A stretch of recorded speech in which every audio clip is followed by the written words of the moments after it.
80 घंटे की वह सरकार जिसमें देवेंद्र फडणवीस और अजित पवार ने मुख्यमंत्री और उपमुख्यमंत्री पद की शपथ ली और 80 घंटे बाद वो सरकार गिरी।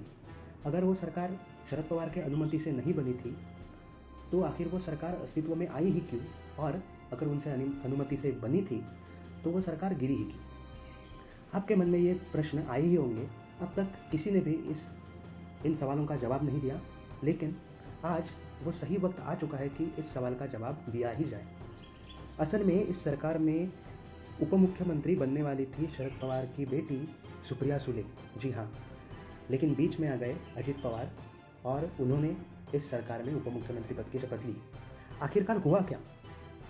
आपको पता होगा कि शरद पवार इस सरकार के बनने से पहले दिल्ली पहुंच गए थे और बहाना था वसंत दादा शुगर इंस्टीट्यूट के उद्घाटन का इनविटेशन। अब ये दूध पीता बच्चा भी जान सकता है कि आखिर शरद पवार दिल्ली क्यों गए, क्योंकि महाराष्ट्र में विधानसभा चुनाव खत्म हो गया था, एनडीए को पूर्ण बहुमत मिला था। बावजूद इसके शिवसेना और भाजपा में मुख्यमंत्री पद पर ठन गई थी। दोनों की खींचतान चल रही थी। उद्धव ठाकरे ये दावा कर रहे थे कि देवेंद्र फडणवीस ने और भाजपा ने मुख्यमंत्री पद आधे आधे वक्त के लिए देने का वादा किया था, लेकिन ऐसा कोई वादा किया ही नहीं था, ऐसा भाजपा कह रही थी। और देवेंद्र फडणवीस का खुद का नारा ही यही था कि मी पुन्हा येईन, यानी कि मैं फिर से आऊँगा। इसका मतलब यही था कि वो इस सरकार के मुखिया यानी मुख्यमंत्री बनेंगे। लेकिन उसी वक्त शरद पवार महाराष्ट्र से निकल के दिल्ली पहुंच गए इस इनविटेशन के बहाने और नरेंद्र मोदी से जाकर के मिले।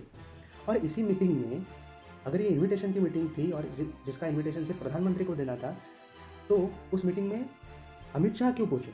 वहाँ पे अमित शाह भी मौजूद थे, निर्मला सीतारमण भी मौजूद थी, नरेंद्र मोदी भी मौजूद थे और इन तीनों से शरद पवार जाकर के मिले। और इसी वक्त ये तय हुआ कि सुप्रिया सुले उप मुख्यमंत्री बनेंगी और एनसीपी भाजपा को समर्थन देगी और ये मिलीजुली भाजपा एनसीपी की सरकार बनेगी। ये तय हुआ और ये जब अजित पवार को पता चला तो अजित पवार से रहा नहीं गया।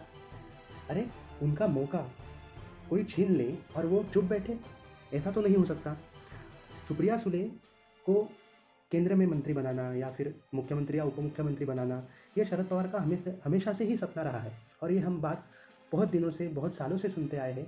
और ये बहुत ही लाजमी है कि एक पिता अपने बेटी के लिए कुछ नहीं कर सका, जिसने कई लोगों को मुख्यमंत्री, कई लोगों को उप मुख्यमंत्री, कई लोगों को केंद्र में मंत्री बनाया, लेकिन अपने बेटी के लिए कुछ नहीं कर सका। लेकिन वो मौका आया था जब ये 80 घंटे की सरकार बनी, यानी उस सरकार में सुप्रिया सुले को उप मुख्यमंत्री बनाना तय हुआ था और देवेंद्र फडणवीस के नाम से शरद पवार को कोई भी ऐतराज़ नहीं था। लेकिन लोगों में इंप्रेशन ये गया कि कोई चाल शरद पवार ने चली और जिसमें भाजपा फंसी और ये महाविकास आघाड़ी सरकार आगे जाकर के बनी। लेकिन ऐसा कोई तय ही नहीं हुआ था। तय ये हुआ था कि शरद पवार की बेटी सुप्रिया सुले उप मुख्यमंत्री बनेंगी और देवेंद्र फडणवीस मुख्यमंत्री।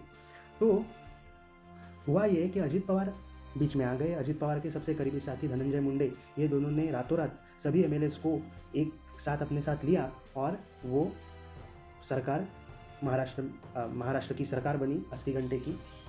सुबह सुबह तड़के ये न्यूज़ आ गई कि अजित पवार और देवेंद्र फडणवीस ने शपथ ली है और ये सरकार अस्तित्व में आई। और शरद पवार ने ट्वीट करके बताया कि इस सरकार से हमारा कोई वास्ता नहीं है, एनसीपी का कोई वास्ता नहीं है। और शरद पवार अपने सारे एमएलएस को वापस बुलाने में कामयाब रहे और ये सरकार परिणाम स्वरूप गिर गई। तो इसका ये प्रूफ आपके सामने है कि ये सुप्रिया सुले का उस जब 80 दिन की सरकार बनी उस दिन का स्टेटस है, व्हाट्सएप स्टेटस। इसमें लिखा है पार्टी और फैमिली स्प्लिट, यानी कि पार्टी और फैमिली में दरार पड़ गई है। और ये दरार किसने की? तो उसका नाम है अजित पवार। तो अब आप मुझसे पूछेंगे कि अगर यही ऐतराज़ था और अजित पवार के उप मुख्यमंत्री बनने से ये सरकार गिरी, तो अगर शरद पवार चाहते थे कि सुप्रिया सुले उप मुख्यमंत्री बने, तो ये महाविकास आघाड़ी सरकार, उद्धव सरकार जब बनी, उसमें सुप्रिया सुले को उप मुख्यमंत्री क्यों नहीं बनाया?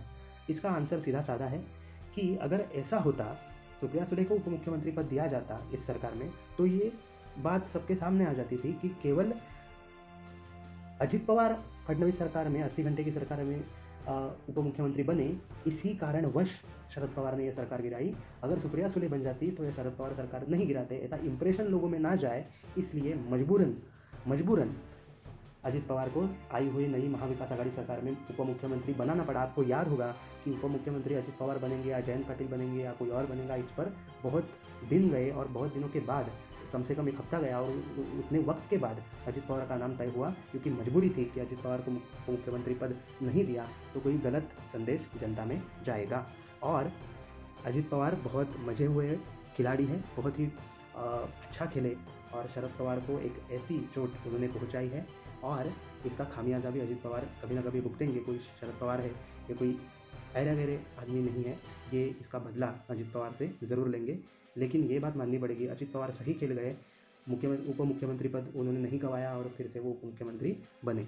तो ऐसे ही इंटरेस्टिंग वीडियोज़ के लिए मेरे इस चैनल को फॉलो करें, शेयर करें इस वीडियो को और सब्सक्राइब करें, वीडियो को लाइक करें और ऐसे ही चटपटे राजनीतिक खबरों के लिए मेरे साथ बने रहिए। तब तक के लिए धन्यवाद।